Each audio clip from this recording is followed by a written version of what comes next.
오늘 즐기는 별미라고 하는 제목으로 함께 은혜를 나누고자 합니다. 별미 하면은 우리가 다른 곳에서 맛보기 어려운 특별히 좋은 맛을 별미라고 이렇게 이야기합니다. 오늘 창세기 27장에서 이 별미라고 하는 단어가 한 5번 정도 이렇게 나옵니다. 이 단어 자체가 어떤 중요성을 가지고 있는 것은 아니고요. 어떤 사건에 있어서 큰 동기로 이렇게 사용되고 있다라고 하는 것을 발견할 수 있습니다. 우선 이삭이 이 별미를 장자인 에서에게 자기가 즐기는 별미를 만들어 달라고 요구를 하게 되는데, 이렇게 요구하게 되는 계기가 있습니다. 배경을 보게 되면 1절에 27장 1절에 보면 이삭이 나이 많아 눈이 어두워 잘 보지 못하더니 라고 이렇게 말합니다. 그리고 2절에 보면 이삭이 스스로 고백하기를 내가 이제 늙어 어느 날 죽을런지 알지 못하니 라고 이렇게 말합니다. 이런 표현은 이삭이 자신이 이제 노쇠해 가고 있다, 늙어가고 있다, 죽을 날이 가까워 오고 있다 라고 하는 것을 말하고 있습니다. 사실 이런 현상은 우리가 영과 육이 모두 약해졌다라고 하는 것을 의미합니다. 사실 모든 인간은 나이가 들어가며 늙게 되어질 때에 노화가 진행되면서부터 시작해서 몸의 기능들이 하나씩 약해져 가기 시작합니다. 그래서 이 노화를 조금이라도 늦추게 하기 위해서 우리가 운동을 하게 되어지고 또 그렇게 합니다. 대부분 보면 40, 50대부터 시작해서 노화가 이제 표시가 나게 본인이 느낄 수 있을 정도로 이렇게 진행되어져 가는 것을 보게 되는데, 이때 운동을 하여서 자기 몸을 잘 관리하면 60대쯤 가면 이제 확실하게 다른 모습, 차이가 나는 것을 봅니다. 그래서 운동하지 않은 분과 운동하는 분의 차이가 이렇게 나타나게 되는 거죠. 광고에 보니까 아름다운 포도를 먹은 날과 먹지 않은 날의 차이를 경험해 보세요 라고 하는 광고도 있습니다. 그래서 저도 이렇게 주변의 목사님들 볼 때에 그래도 젊었을 때부터 꾸준하게 운동을 하고 있는 분과 전혀 운동을 하지 않는 분을 볼 때에 50대 후반, 60대 이제 초반에 있는 분들 보니까 완전히 이렇게 차이가 이렇게 나는 그런 모습을 봅니다. 60대 초반에 아직도 60대인가가 헷갈릴 정도로 40대, 50대 같은 그런 몸으로, 그런 걸음걸이로 그렇게 활동을 하는 분이 있는 반면에 60대 이제 초반에 들어서 완전히 옛날 같으면 영감같이 허리도 오부정해지고 걸음걸이도 그렇게 되는 그런 모습을 보면서 조금 아쉬운 안타까운 그런 마음이 있습니다. 그래서 몸을 하나님이 주신 몸이니까 이 몸도 잘 관리해서 건강해야 되겠다라고 하는 그런 생각을 해봅니다. 아무튼 우리 성도들한테도 제가 자주 이렇게 강조하지만 운동을 시간 내서라도 열심히 운동해야 됩니다. 뭔가 주님을 위해서 일할 수 있는 그런 나이가 되었을 때에 몸이 약해서 할 수 없는 그런 상황이 된다라고 하는 것은 그것도 하나님 앞에 그렇게 은혜스럽지 못한 그런 부분이라 생각됩니다. 그래서 자기 몸을 잘 관리해서 영과 육이 강건해지는 은혜가 있기를 주의 이름으로 축복합니다. 아멘. 육신의 몸이 약해지게 되어지면 영적으로도 약해진다는 것 사실입니다.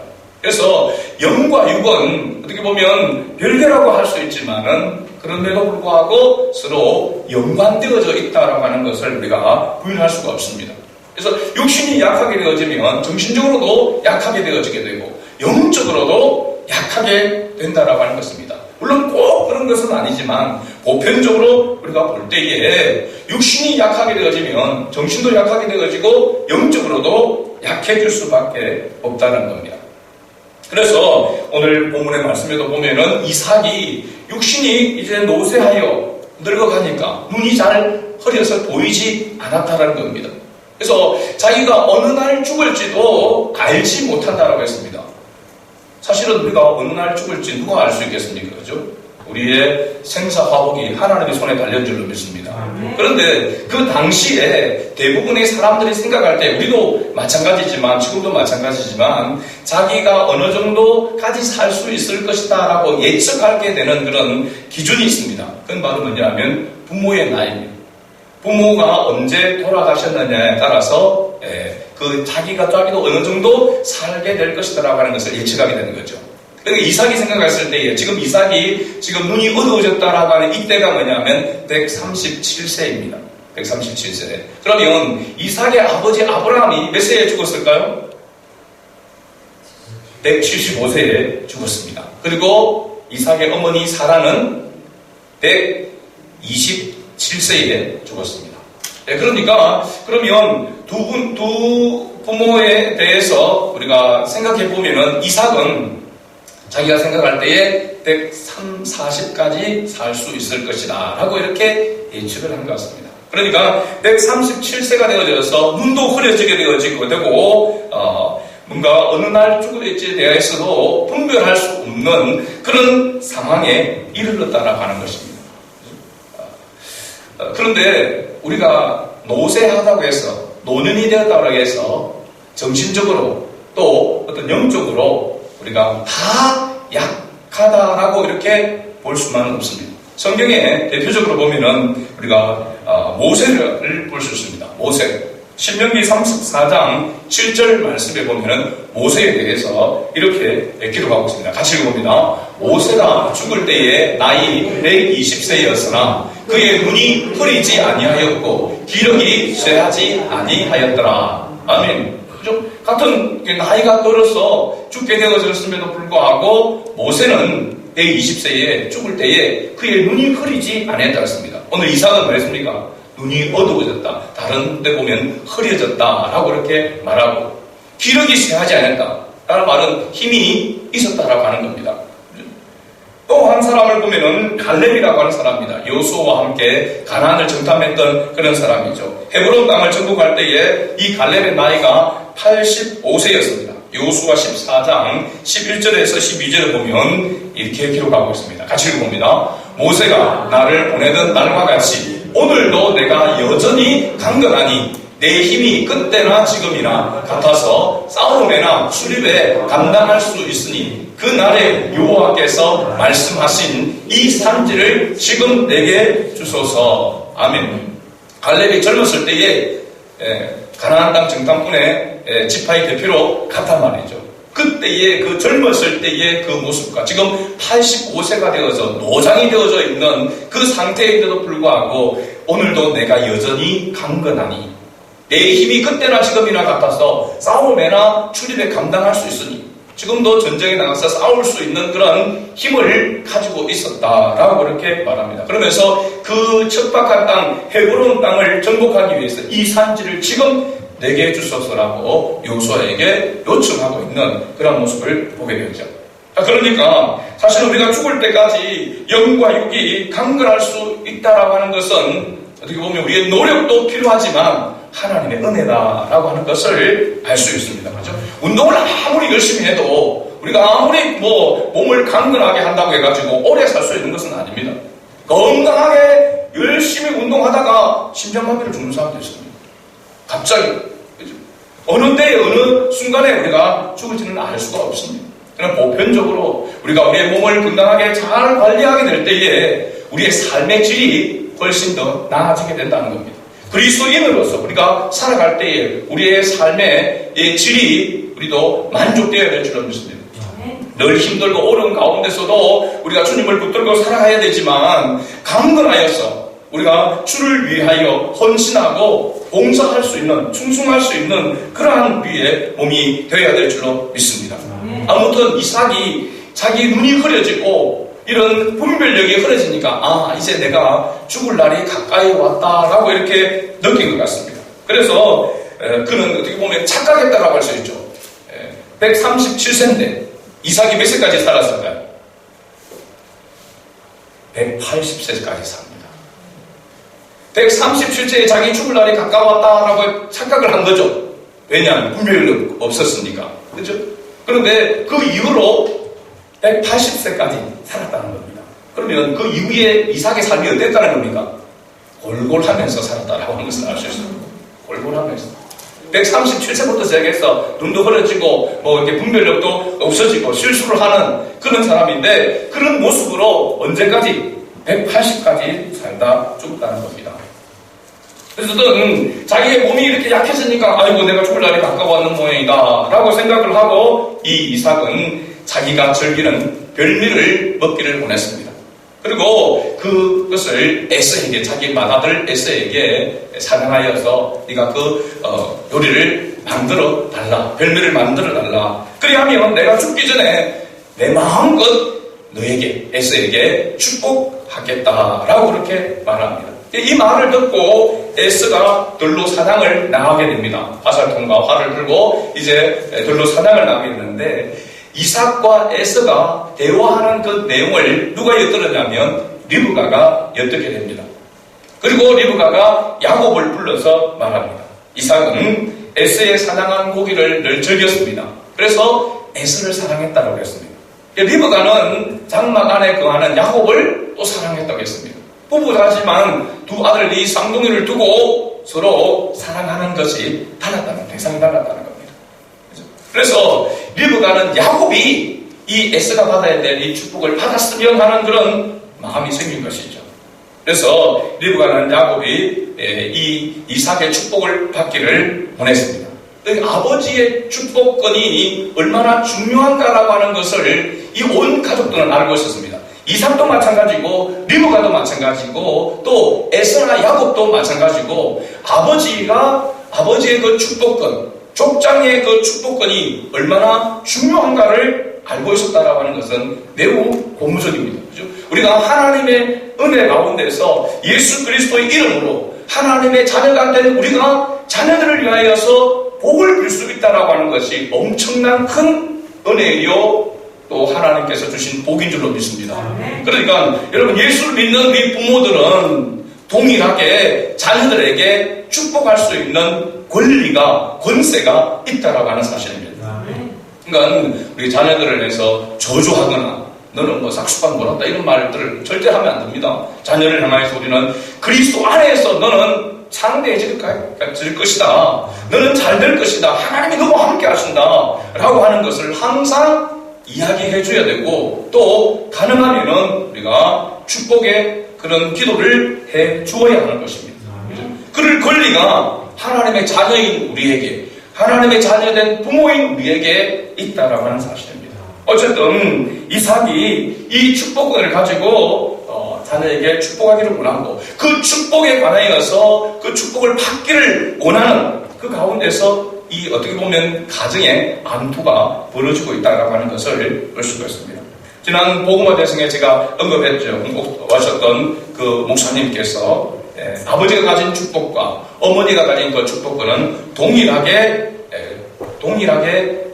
하나님의 축복권을 있다라고 하는 것. 그래서 하나님의 자녀가 된 부모의 축복의 원리는 지금도 마찬가지입니다. 주 예수 그리스도 안에서 주 예수 그리스도 이름으로 우리가 축복할 때에 그 축복이 반드시 나타나게 된다라고 하는 것을 말해주고 있습니다.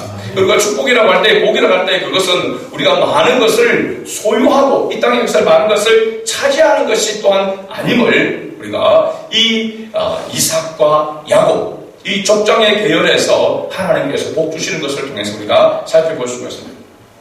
자, 어머니 리브가의 말대로 야곱은 키우고 있는 그 염소 가서 염소 새끼, 좋은 염소 새끼 2마리를 가져오게 됩니다. 이것을 리브가는 이삭이 좋아하는 맛으로 잘 내어서 별미를 만들어서 야곱에게 주어 갖다 주게 합니다.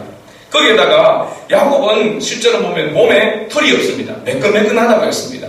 대신 에서는 털복숭입니다. 몸에 털이 많습니다. 그러니까 아버지가 아무리 지금 분별이 없고 그렇다 하더라도 손으로 만져보면은 알 수 있다는 겁니다. 그래서 야곱의 몸에 리브가가 분장을 하게 됩니다. 분장.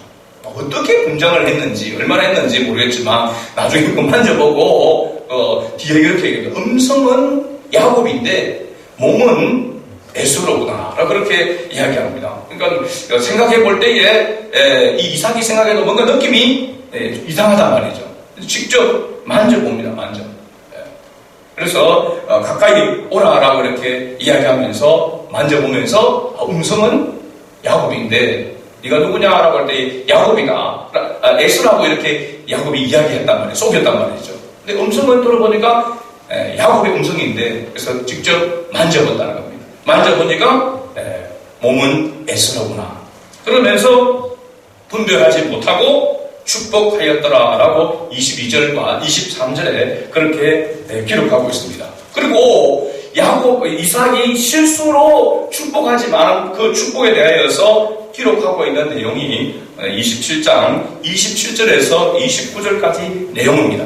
이 축복은 하나님께서 아브라함에게 또 이삭에게 했던 그 축복을 동일하게 야곱에게 지금 축복하고 있는 겁니다. 이삭은 야곱인 줄 모르고 에서인 줄 알고 장자이기 때문에 거기에 축복하고 있지만은 실제적으로 보면 야곱이 그 축복을 받게 되는 것이죠. 이삭이 야곱에게 축복하기를 마칠 전에 그 동시에 에서가 사냥하고 돌아옵니다. 30절 27장 30절에 보면 그래서 에서가 속히 별미를 만들어 아버지에게로 가지고 가서 말합니다. 아버지요, 일어나서 아들이 사냥한 고기를 잡수시고 마음껏 내게 축복하소서라고 그렇게 말합니다. 이삭이 이 소리를 듣고 너는 누구냐라고 그렇게 이야기합니다. 너는 누구냐? 방금 축복 다 해줬는데 너는 또 누구냐라는 거죠. 나는 아버지의 아들 곧 아버지의 맏아들 에스로소이다 라고 이렇게 이야기합니다. 이 소리를 듣고 이삭은 심히 크게 떨었더라 라고 33절에 그렇게 기록하고 있습니다. 아버지 이삭의 실수로 축복이 바뀌는 참사가 벌어지게 된 것입니다. 가만히 살펴보면은요, 이삭도 어리하고, 그죠? 허리 둔하고 분별력이 없고, 리브가는 또 맏아들이 당연히 받아야 될 그 축복을 둘째가 야곱이 받도록 그렇게 속이는 그런 모습이 나옵니다. 또 거기에 누가 동참합니까? 야곱도 함께 결국은 동참하게 됩니다. 그리고 에서는 어떻게 보면은 순진한 것 같지만 또 미련한 그런 모습이 있습니다. 전체적으로 여기에 등장하는 이 이삭과 리브가 그 다음에 에서와 야곱 모두 다 이 모든 장면에서 이 사건에서 뭐냐면 실수를 하게 되죠. 잘못을 하게 되어지죠. 그런데 하나님 한 분만은 이 모든 것 가운데서 하나님은 실수하지 않으신다는 사실입니다. 인간의 실수에도 불구하고 하나님은 하나님의 구원 계획을 묵묵히 이루어 나가십니다. 왜 이렇게 하실까요? 왜? 하나님 이렇게 사람들이 실수하고 잘못하는 걸 하나님 모르시겠습니까? 그런데도 불구하고 잘못된 것 가운데서 복은 그러면 에서에게 가도록 해야 되는데 하나님은 야곱에게 복을 가도록 그렇게 내버려 두십니다. 또 하나님 그렇게 축복하십니다. 이유가 뭘까요? 하나님의 구원 계획은 인간의 노력과 인간의 의지에서 좌우되지 않는다는 사실입니다. 인간이 아무리 실수하고 인간의 부족함이 있다 할지라도 하나님께서 원하시는 그러한 구원 계획을 하나님은 반드시 이루고 가신다라고 하는 것입니다. 단지 하나님은 그 일에 인간을 우리를 도구로 사용하시기를 원하신다는 거죠. 그래서 우리가 이 땅에서 하나님의 자녀로서의 가장 큰 축복이 뭐냐면 하나님의 이 구원 계획의 도구로 쓰임을 받는 자가 하나님의 자녀로서의 가장 큰 복이라고 하는 사실입니다. 그래서 우리가 여러 가지 주님을 위해서 헌신하고 충성하지만은 그 가운데서 하나님이 가장 기뻐하시는 것은 뭐냐면 바로 영혼을 구원하는 일에 우리가 쓰임을 받는다는 것입니다. 하나님이 우리를 부르신 목적도 또 우리에게 주신 사명도 영혼을 구원하는 이 일, 생명을 살리는 이 일을 위해서 하나님 우리를 쓰시기 위한 것입니다. 그 여기에 우리가 합당하게 쓰임을 받는다고 한다면 이것이 하나님의 자녀로서 이 땅에서 가장 큰 축복이라는 것을 사실이죠. 그래서 우리가 평생 동안 그리스도인으로 살아가면서 한 명도 전도하지 못하고 전도의 열매를 맺지 못한다고 한다면 좀 심각한 문제가 되는 것이죠. 우리가 하나님의 은혜를 받아서 하나님의 자녀가 되어졌는데 우리 그 자녀로서 우리가 이 땅을 살아가는 삶의 이유 목적이 생명을 구원하는 것, 영혼을 구원하는 것인데 한 영혼도 주님 앞으로 우리가 인도하지 못하고 전도의 열매를 맺지 못한다고 한다면 우리가 하나님 앞에서 너무나도 부끄러운 모습이 아니겠습니까? 우리의 삶의 모든 것들이 아무리 내가 많은 것을 이루고 아무리 많은 것을 내가 소유하고 아무리 행복한 삶을 살아간다 할지라도 하나님이 가장 기뻐하시는 그 영혼 수수의 열매를 맺지 못한다고 한다면 어쩌면 우리가 하나님의 자녀로서의 실패다라고 이렇게 말할 수가 있는 것이죠. 그러기에 우리의 삶에 있어서 기도에 있어서 가장 중요한 것은 항상 무슨 순위가 영혼 구원에 있어야 하는 것입니다. 여러분 가정을 위해서 믿지 않는 남편, 믿지 않는 자녀를 위해서 형제를 위해서 우리가 이웃을 위해서 기도하는 것이 다른 어떤 기도 제목보다도 우선이 되어야 한다라고 하는 것을 알 수 있습니다. 우리가 야곱의 생애를 보면은 야곱은 팥죽 한 그릇으로 장자의 명분을 먼저 쟁취했습니다. 그리고 그리스도로 속이면서 축복을 받았습니다. 인간의 수단과 방법으로 축복권을 따냈지만 야곱의 생애를 우리가 살펴보면은 야곱은 하나님께서 그에게 축복하는 그 축복을 온전히 누렸다라고 볼 수가 없습니다. 오히려 그의 일생의 수단과 방법을 가리지 않는 그 생각과 그 행동을 뽑아내기 위해서 그 잘못된 것들을 뽑아내기 위해서 그는 130년 동안 험악한 세월을 보냈다라고 그렇게 말합니다. 지난번에도 한번 인용했지만 창세기 47장 8절 말씀을 한번 띄워주세요. 야곱이 애고왕 바로왕에게 손을 얹어서 축복하니까 바로왕이 야곱에게 이렇게 말합니다. 네 나이가 얼마냐? 예, 같이 있습니다. 야곱이 바로에게 아뢰되 내 나그네의 길의 세월이 130년이니이다. 내 나이가 얼마 못되니 우리 조상의 나그네 길의 연주에 미치지 못하나 험악한 세월을 보내었나이다 하고. 아멘. 야곱이 자기의 생애, 여러분 야곱이 기근이 들어서 그 기근 때문에 양식을 얻으려고 70여 명의 가소를 데리고 애국으로 내려갔잖아요. 어떻게 보면 국을 하러 내려간 거나 마찬가지입니다. 그런 그 바로왕 앞에 야곱이 손을 얹어서 바로왕에게 축복합니다. 이게 말이 됩니까? 국을 하러 가가지고 그 당시에 가장 강력한 제국인 이집트의 그 왕의 머리에 손을 얹고 축복 기도를 했다는 겁니다. 그러니까 바로왕도 그 있잖아요. 이게 무슨 일이냐 하는 생각이 안 들게 이게 뭔 일이고 생각이 안 들겠습니까? 그래서 먼저 물어본 게 네 나이가 얼마냐 이렇게 물은 것입니다. 그러니까 야곱이 그렇게 고백한 겁니다. 130년이지만 우리 조상들의 그 나이에 미치지 못하지만 험악한 세월을 보내었다라고 그렇게 말합니다.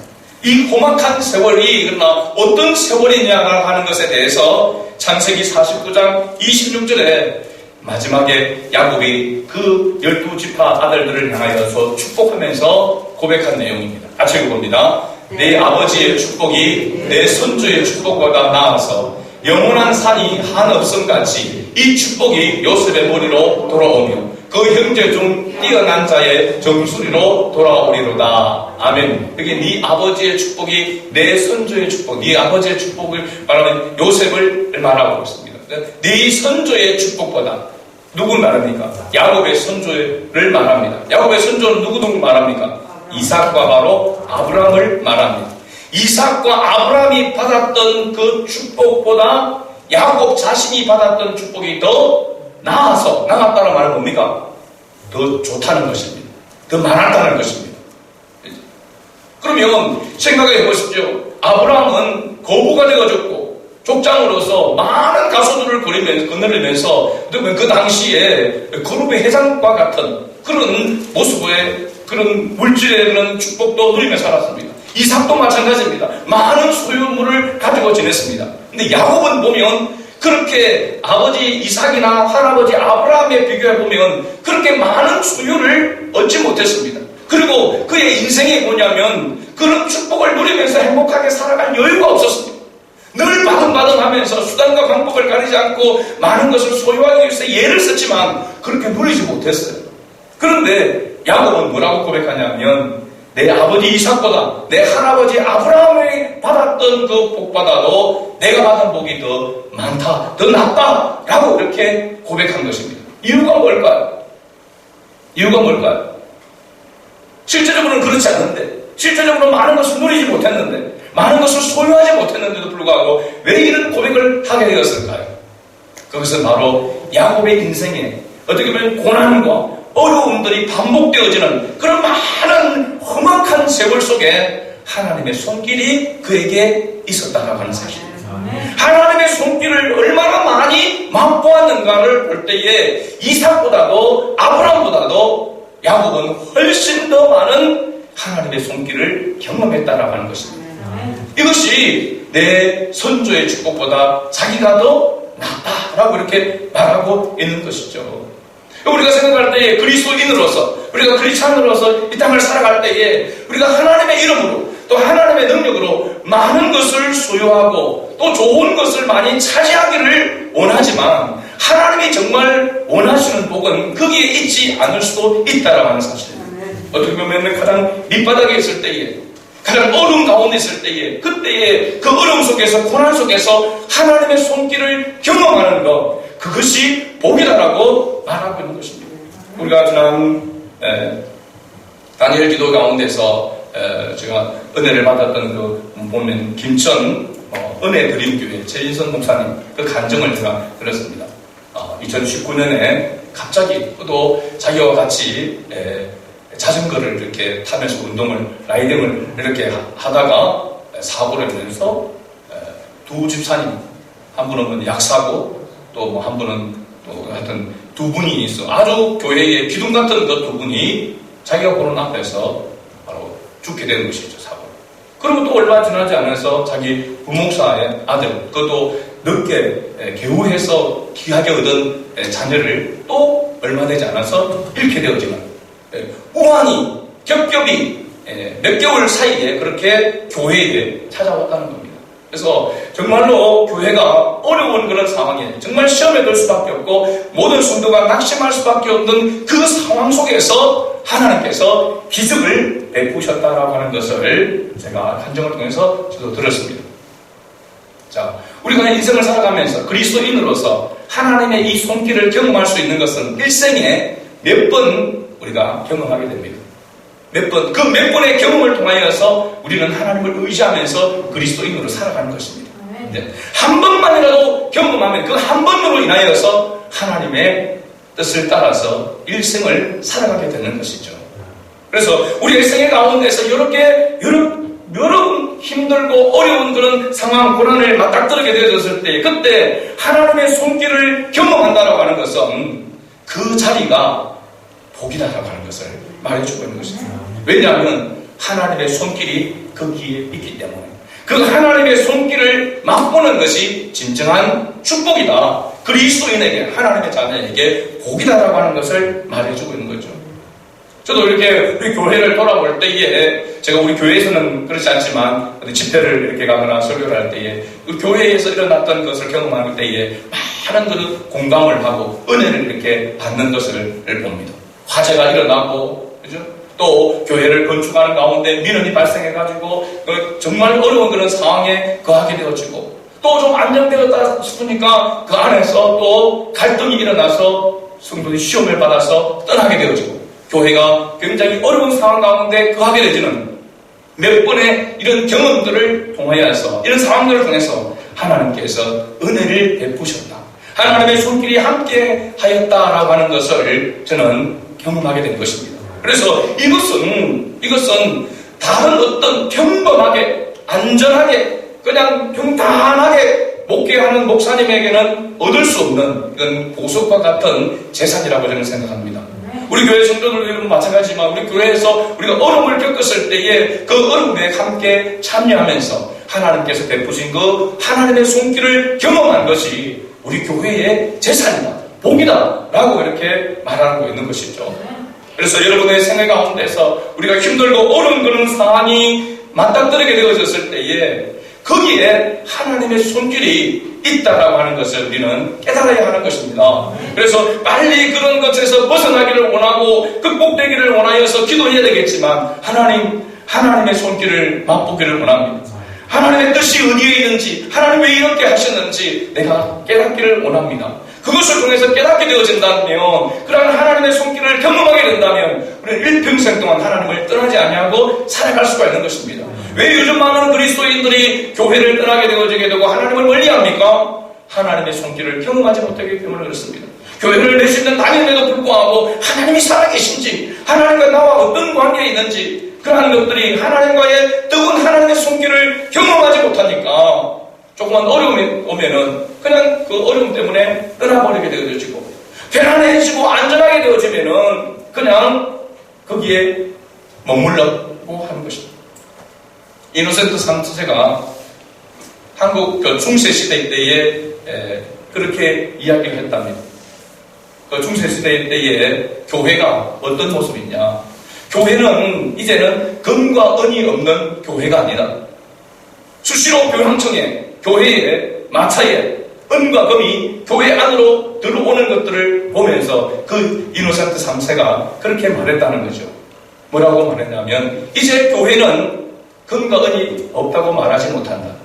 그 대신 교회는 예수 그리스도 이름으로 일어나 걷는 기적은 없어지게 될 것이다.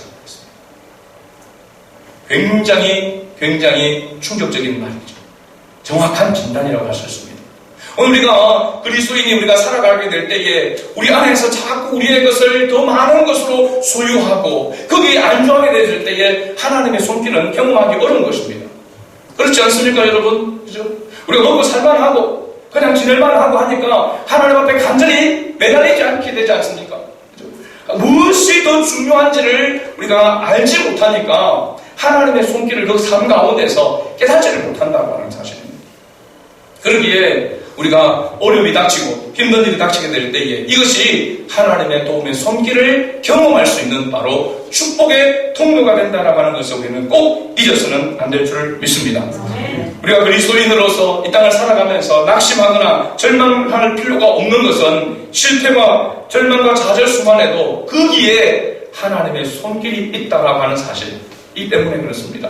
그렇기 때문에 우리 그리스도인은 좌절하거나 낙심할 필요가 없는 것이죠. 오히려 그 좌절하고 낙심할 그 자리에 하나님의 손길을 경험할 수 있는 그런 은혜가 있기 때문에, 하나님의 그러한 방법으로 하나님의 구원 계획을 이루어갈 수 있기 때문에 우리는 하나님을 더욱더 의지하며 나아가야 될 줄을 믿습니다. 결론적으로 우리 승환의 가족들은 날마다 주의 얼굴을 구하며 주의 은혜 속에 살아가기 위해서 하나님 앞에 기도하며 나아가기를 원합니다. 이 땅의 것을, 필요한 것을 구하기 전에 하나님이 원하시는 것을 먼저 찾고 구함으로 말미암아 그 삶 속에서 하나님의 손길을 경험하는 그런 은혜가 있는 우리 승환의 가족들이 될 수 있기를 주의 이름으로 축복합니다.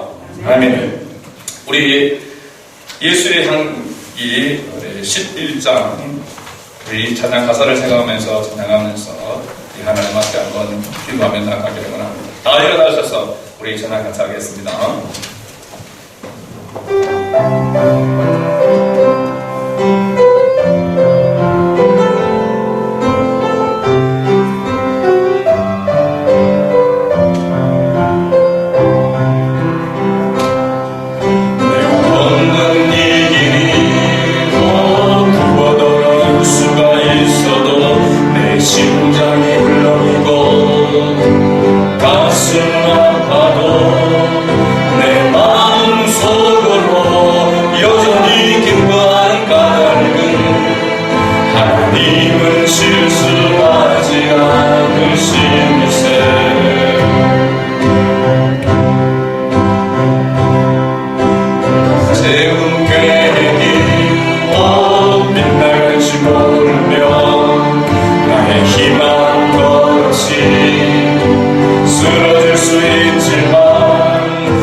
않을 것 같아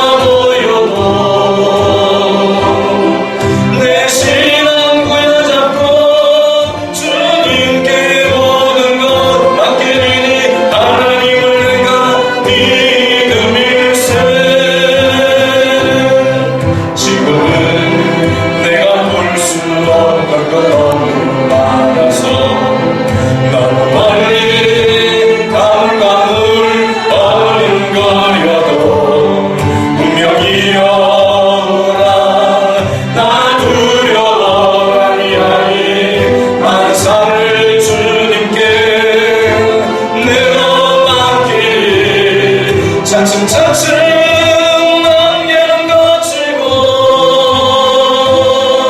하나님 지으신 빛이 뚜렷이 보이라. 가는 길이 온통 어둡게만 보여도 하나님은 실수하지 않으신다네. 차츰차츰